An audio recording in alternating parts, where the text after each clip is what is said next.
Hello and welcome to some more Star Citizen news, covering a small PTU Hotfix update, some more info about drones, and the Aegis Hammerhead Gunship concept sale. So the PTU patch, there was a small 600MB PTU patch that was meant to hotfix a few issues. The Delta patcher effortlessly deployed the patch in a few seconds for me, which is great! No more giant downloads! I've seen a few improvements with the Mobiglass and quantum travelling here, which were very, very, very important. Basically, they've improved some of the latency issues, it appears, so that the Mobiglass doesn't spam constantly on when you try and push it, although some people are still getting that bug. But reports of different server crashes and varying frame rates, some people saying they're getting loads more frames, others significantly less, are still going on. There is a way to run the PTU patch in an offline-ish mode. I'll link the guide to that in the description. The benefits of this in the short term are better stability and higher frame rates, but it's not really what the PTU is supposed to be for. It's supposed to be for testing, helping give feedback, helping identify those bugs, and stress testing those servers. Also, Zenthor has some great 4K footage of the Alpha 3.0 and is producing more. A link to his channel is below as well. Please check him out and subscribe. He's a gem. Alpha 3.0 PTU is extremely cool, but we are waiting on some important stability, performance, and gameplay fixes, especially with persistence, traversal, and missions.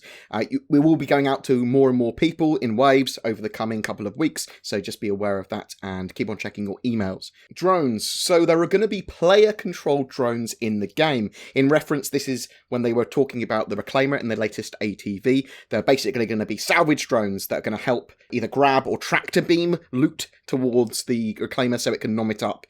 No words yet on if they're going to be drones exclusively for scouting or combat drones, but with some of the cool stuff they can do with secondary viewport and render to texture, they have the potential to be able to do that in-game if they want to, so it's whether or not it makes sense for a gameplay perspective. The Aegis Hammerhead. So, the Aegis Hammerhead is a heavy gunship and has gone on concept sale from $550 all the way up to $650 based on whether you buy it with store credit or not. A fast patrol ship with multiple turrets designed to combat fighters, the Hammerhead is equally suited to support larger capital ships in a fleet or act as a flagship for fighter groups. For many, this ship is going to be a gun turret version of the Polaris, where the Polaris is a torpedo corvette, great at attacking vulnerable capital ships and large ships. The Hammerhead is smaller, faster, and focuses on destroying smaller ships and protecting from missiles and torpedoes, though the brochure does suggest that groups of Hammerheads together can rip apart large ships as well, just with sustained fire. The ship has 6 turrets and 4 size 4 weapons on each of them, so you have a total of 24 size 4 weapons with these turrets placed around the Hammerhead for amazing coverage against pretty much every angle.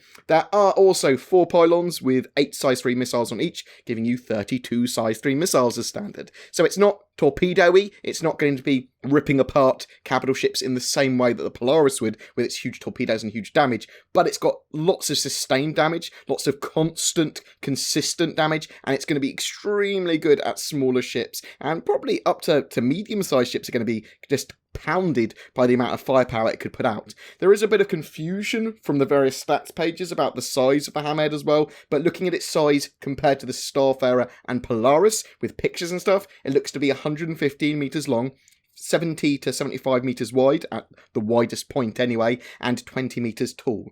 It's pretty big, but not classified as a capital ship. It's a large ship. And this isn't a bad thing, though. This should mean that smaller crews are able to run this ship effectively, with a minimum recommended crew of 3. But I'm thinking that it will work pretty well with NPCs or even AI modules controlling those guns in the future, potentially allowing a single player with lots of AI modules to run the ship pretty effectively. The ship has cargo space of 40 SCU, which isn't a huge amount, but it's some, and it should be able to carry vehicles. It's got a cargo lift room, and that should be suitable for a vehicle or two. Think as a Rover, a Cyclone, Noxes, X1s, or even Dragonflies there. For me, the Hammerhead is the largest ship that I would consider using solo, in fact, with those like AI modules or an NPC crew. It's going to be relatively cheap to run if you're using laser weapons for its turrets, significantly more so than a Polaris if you're firing the Polaris's torpedoes, which I expect to be very expensive.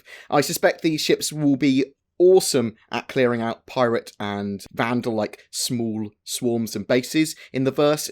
probably quite in droves, to be honest, but will have to go on the defensive if fighting against certain capital ships, at least until those capital ships have run out of ordnance and torpedoes and stuff.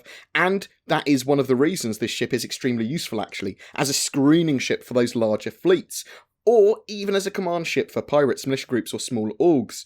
When directly compared to the Polaris, the Hammerhead is about 40 meters shorter, but it is faster. It does have a smaller radar array, a medium one rather than the Polaris's capital one, and that's probably quite a massive difference in the ability to detect things in both range and in lower signatures.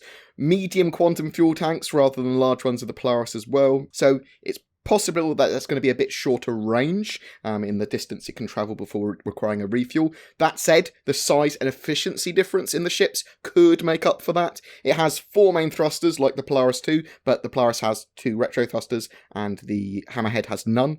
It has 2 more manoeuvring thrusters as well for a total of 14 manoeuvring thrusters.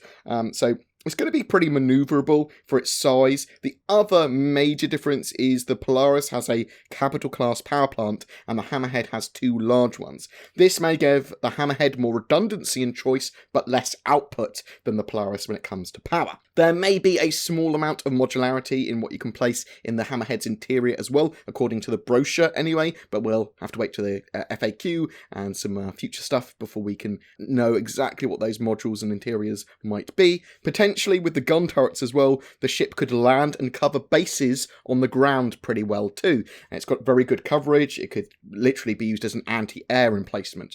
This is as close to a gun corvette as we're likely to see, and for me it's a very exciting ship that fills a gap that was lacking in Star Citizen's combat. You don't really have anywhere other than that small cargo bay to carry any form of ship, so you're only really going to be able to have little space bikes or whatever in there if you did want to have anything. The Polaris obviously is the ability to carry a whole ship in there, like up to saber size, so there's a big advantage with that. Hammerhead might be able to land on the ground. It's got no VTOL thrusters, so you're going to have to fly it in carefully, but it does have really good gun coverage from its turrets. On paper, this is probably my favourite approaching capital size combat ship. It is very close to a corvette in size, and it's sort of like, I love the idea of being able to use it effectively to clear out Vandal Swarm type missions, clearing out pirates and that sort of stuff, and potentially you could make a lot of UEC if you use this ship effectively. I think that's the idea of it anyway, and you're not going to have the huge overheads of capital ship costs when it comes to crews, when it comes to supplies you need, when it comes to literally just running the quantum travel drives of the ship, because, you know, it's going to take a lot more fuel to take a larger ship. I'll actually be streaming some Star Citizen now for 3.0 a little bit later, mainly answering people's questions and just chatting, but we'll be playing as well, which will be a rarity. 3.0 PTU is great now that we can actually stream and make content on it. Every month we give away a ship. For November it's a Pioneer massive base building ship donated by our featured org Matadors. Links below if you're looking to join an outlaw group. All you need to do is be subscribed to my YouTube channel and comment on any of my Star Citizen videos during a month to be in for a chance of winning that Pioneer, that base builder ship. Any questions about Alpha 3.0, about the news, about the Hammerhead, about anything else, please chuck them down below in the comments and all that sort of jazz. A special thank you to my Patreons who allow me to create the amount of content I do. Again, check out the links below if you're interested in becoming one. Please don't forget to like and subscribe, as it really does help me, and I'll see you in the verse.